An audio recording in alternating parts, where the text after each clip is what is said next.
If you can go to a church where they pretend that it doesn't matter how you vote, I thought, look, if it were 1985, if the Democratic Party is represented by, Gary Hart and Richard Gephardt and Dukakis, and that's another universe. They weren't preaching cultural Marxism, which is atheistic.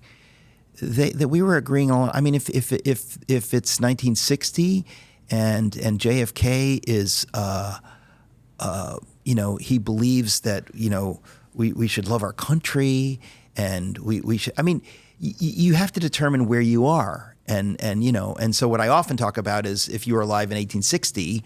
Would you say, well, we don't do politics. We don't get into the slavery issue. That's really How good. can you not get into that issue? Yeah. And you say, well, that's political. Well, it's like, well, sure, it's political, but you're not doing it because you're political. You're doing it because you care about the slaves. The polis, the people. These are human beings, and you turn your back on them for some quote-unquote gospel. What dead, satanic pseudo-gospel are you caring about if you turn your back on them? This is an issue that God Almighty has called you That's to really stand good. for them out of your faith. And so it's not an issue of whether you want to be political. It's just what is God saying? What are the issues? And so I think it really broke my heart as things went really, really crazy, in the last, 8 years or something, to see so many people act as though, oh, well, we don't need to take sides. And I thought, what are you talking about?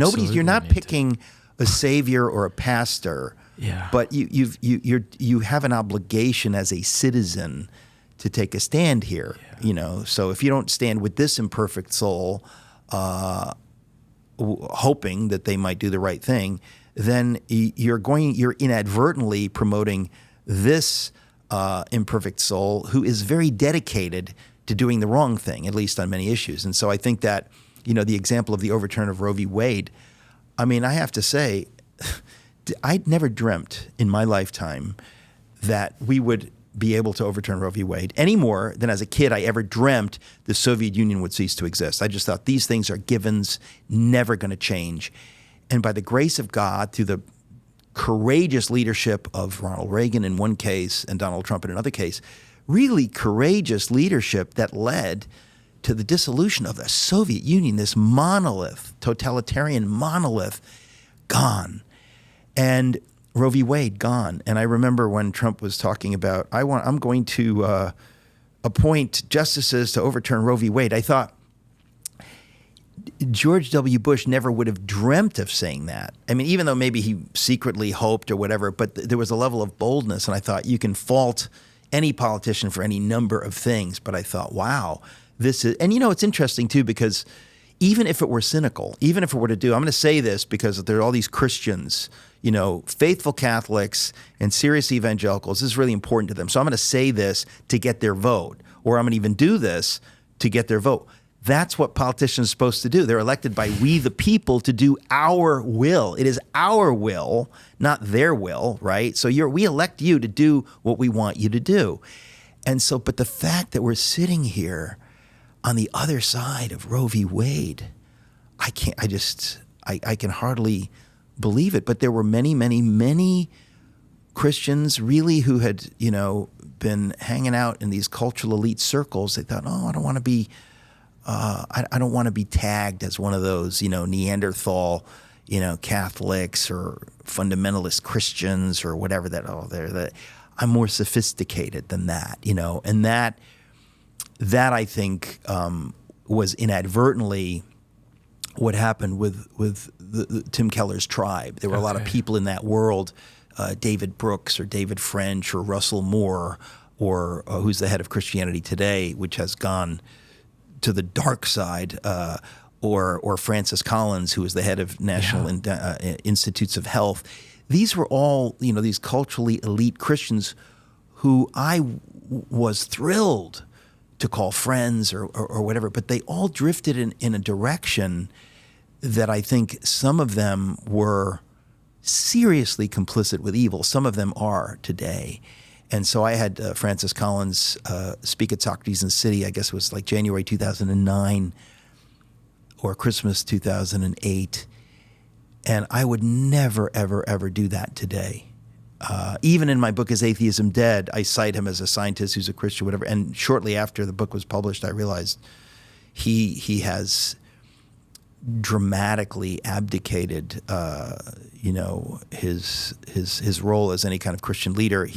In fact, there's a great book that just came out called Stockholm Syndrome Christianity, written by John West of the Discovery Institute. And he talks about how a lot of these Christian leaders, they got so close to power that they began really advocating for the people, the views of the people to whom they'd gotten close more than for the Christian faith. It's like somebody says, okay, you're king, now what do you want to do?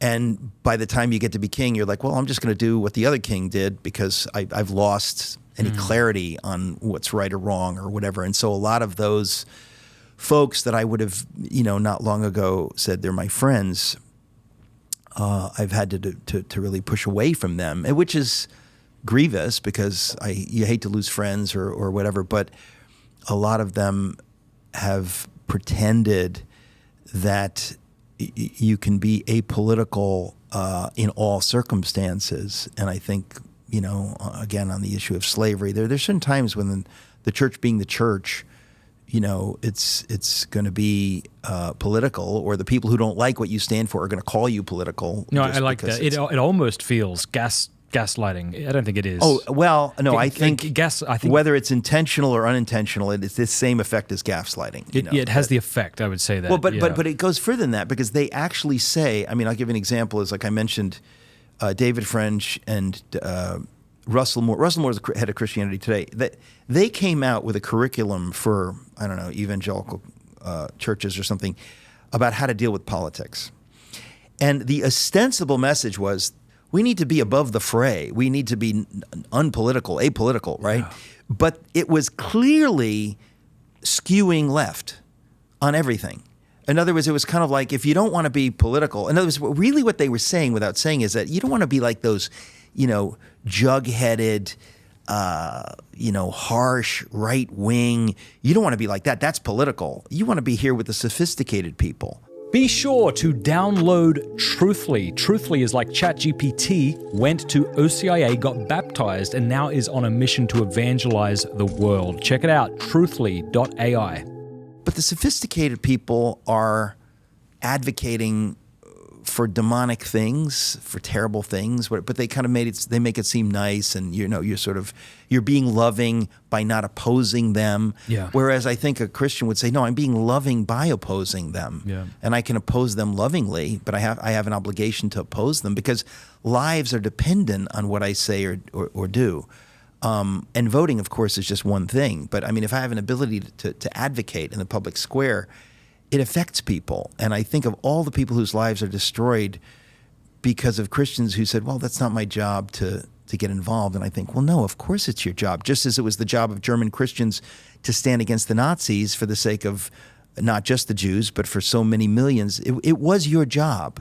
Because as a Christian, you claim to believe that Jesus defeated death on the cross, so you have no fear. You're free to live your life.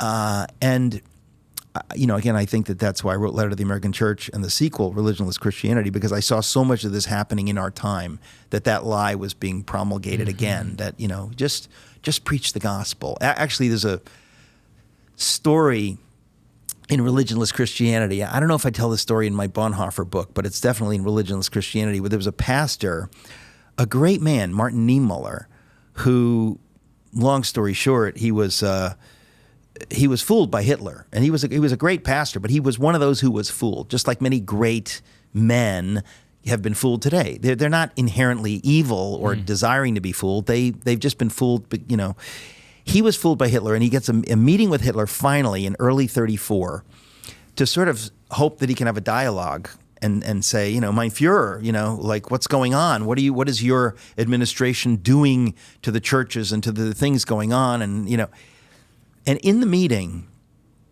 the Nazis in the meeting basically attack him, and he's really blindsided because he thought, we're friends and we can have a conversation, but he now sees their true colors. And to defend himself, he says, but my Führer, I care about the Third Reich. I'm not some communist or something. I really care about Germany. I care about the Third Reich. And Hitler cuts him off and says, I built the Third Reich. You just worry about your sermons. And what he meant, and this is the devil's view of the church, right? In other words, you just worry about your meaningless little theological, fussy, religious stuff. Anything that bears on reality, that's my business. So in other words, it's like in China, you say, I want to be a Christian. They say, great, we have some churches that are official churches. You go into those buildings, you do your little rituals, and when you come out, you bow to the secular authority of the state. That was what Hitler was saying. In other words, as long as your sermons don't dare to touch on anything real, right? In other words, the idea of the inherent dignity of human beings, or as long as your sermons are just about stuff that will not cause people to rise up against evil, feel free. And I'll take care of everything else. And that's kind of the world we're living in. We live in a secular world where people try to marginalize faith. And again, this is by the grace of God, I think, changing. But where it's sort of like, well, yeah, you want to have your little useless religion that doesn't bear on anything, as long as you don't dare say anything about your quote-unquote biblical view of sexuality or marriage or the human person, or as long as you keep your mouth shut on all that stuff, you can do your little religious stuff. And you think, whoa, that's a real Christian can't take that deal. That's right. It's like they're saying, as long as you treat it like a fairy tale, we'll allow you to be into Batman or Superman. You can choose your superhero of choice. And if you nerds want to get together and geek out about stuff, fine. But don't pretend it's real and has any implication on how people should live. Thanks for watching that clip with Eric Metaxas. Click the link below to watch the entire interview. It'll definitely be worth your time.